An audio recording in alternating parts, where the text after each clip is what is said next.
Yo soy Edgar Andrés Leal Alfonso. Esta noche me encuentro grabando este video para el área de métodos de estudio, la unidad 3 de la licenciatura de Educación para la Convivencia y Desarrollo Humano.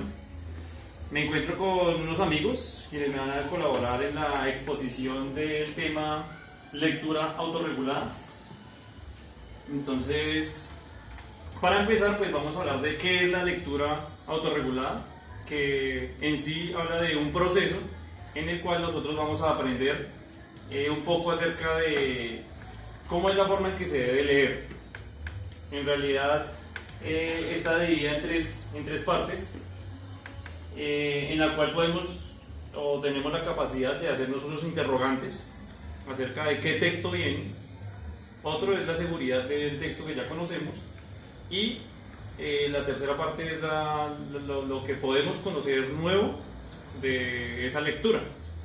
Entonces, para referirnos a ese tema, recordemos que la lectura hace parte de un proceso de comunicación en el cual se lanza un mensaje y se recibe, puede ser incluso por uno mismo. Cuando estamos leyendo, nosotros interpretamos cada uno de una forma diferente. Entonces, para hablar de la lectura autorregulada, entonces es una estrategia para que la persona en realidad entienda lo que está leyendo. Vamos a hablar un poquito de qué es el aprendizaje autorregulado. Entonces, cuando hablamos del aprendizaje autorregulado, tenemos que es parte de la teoría del aprendizaje social, o sea que envuelve a todas las personas. Está centrado en los estudiantes, importantísimo. Cuando hablamos de aprendizaje, entonces juega un papel importante tanto el docente como el estudiante. Los estudiantes son responsables de tres aspectos: de planificar, de controlar y de evaluar.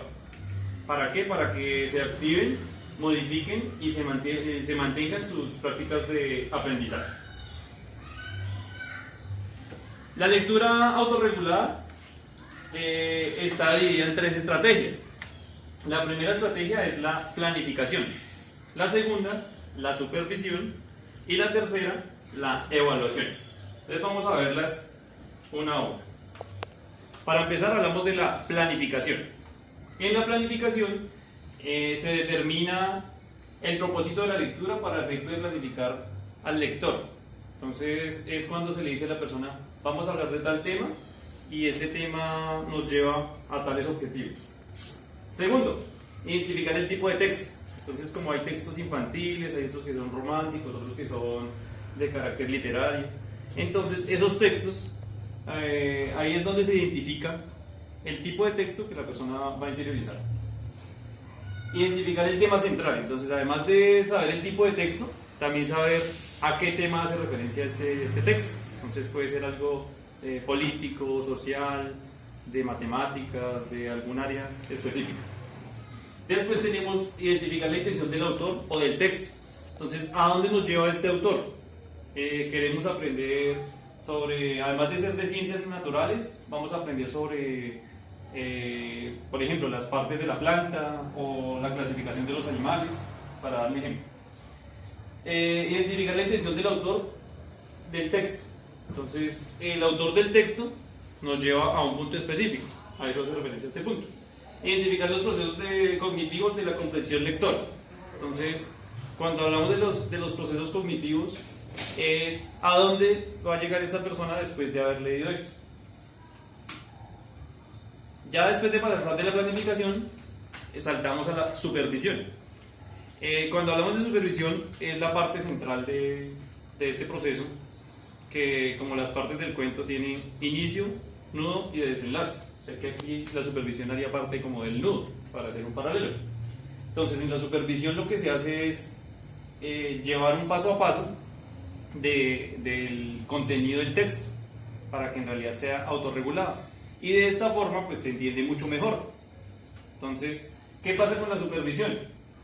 Es un análisis ya pormenorizado de ese proceso, para que las personas puedan llegar a cumplir el objetivo del que se había hablado en la planificación. Y por último, tenemos la evaluación. Entonces, cuando hablamos de la evaluación, está dividido también en unos pasos. El primero es la estructura textual. Entonces ahí ya se está viendo si la persona en realidad aprendió algo por medio de esta lectura o no. Después vemos la cohesión y la coherencia textual. Entonces la persona sí interiorizó este texto, sí pudo sacar provecho o entender algunas palabras básicas que estaban dentro del texto. El tercero es evaluar la originalidad del texto. Entonces, que en realidad este texto sea del autor al que se refiere y que en realidad nos esté dejando alguna enseñanza. El cuarto, evaluar la consistencia del argumento. Entonces, para hablar de consistencia, estamos refiriéndonos a si este texto en realidad es útil o no es útil para el objetivo que estaba planteado. Y por último, evaluar las estrategias metacognitivas. Entonces es para ver si la persona a partir de este texto puede ganar alguna habilidad aparte de haber leído. Entonces ahí terminamos nuestra exposición. Les agradezco al público.